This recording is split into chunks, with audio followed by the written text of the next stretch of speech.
Denver Human Services employees forced to explain why they placed a 12-year-old boy with his sex offender father, only to have that boy suffer horrific abuse.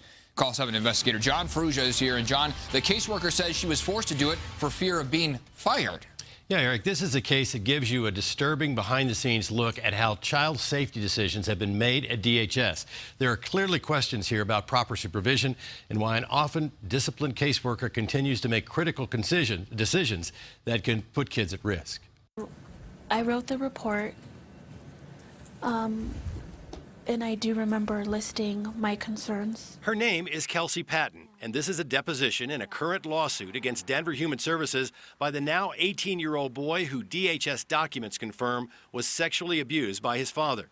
The caseworker claims she never supported placing the child in the home. And it was sent back to me telling me to take that out, take my concerns out of the report. Who did you submit your report to that contained your concerns? My report first goes to my supervisor. Her supervisor, Sinette Katema, also was deposed and tells a very different story. Did you instruct Ms. Patton to take her concerns out of her report to the court? No. Did you tell Ms. Patton that if she did not conceal her concerns from the court, she would be terminated? No. It's really hard to know who to believe in this case. Lawyer Jordan Factor represents the 18-year-old, and it is he who questioned the caseworker and the supervisor. Their sworn testimony is 180 degrees opposite from each other. And our investigation has found that is just the beginning of the inconsistencies and apparent DHS errors in this case. The father, Tercel Durison, was convicted of attempted sexual assault on his 15-year-old stepdaughter who lived in his home. He served time in jail after refusing to complete his sex offender program. Court documents make it clear that caseworker Kelsey Patton misrepresented that assault to those helping make the decision about the boy's placement. The guardian ad litem, the individual therapist, and the family therapist all testified that the caseworker told them that the prior incident involved a consensual relationship with a 17-year-old girl. And each of them said that if they knew the true facts, they would have not supported this placement. Case documents show that before the boy was sent to his father's home, the judge in the case ordered a parental risk assessment. None was done.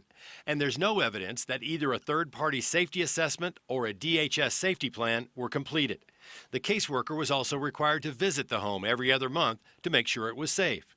Did she? No, I did not go into father's home every other month. Both Patton and Katema continue to work at DHS with full caseloads, even after Katema claimed under oath that Patton is lying about the case. Do you intend to take disciplinary action against her as a result of what you heard today?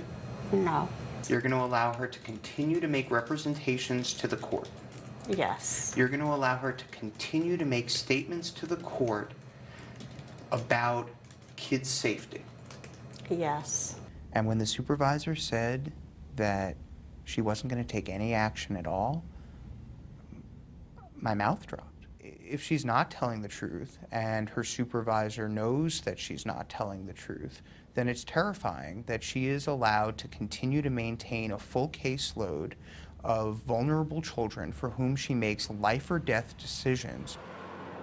Now, it's unclear here who is lying, but the DHS supervisor said under oath that Patton has been disciplined 3 times, and there have been concerns about her casework from judges, lawyers, and the probation department.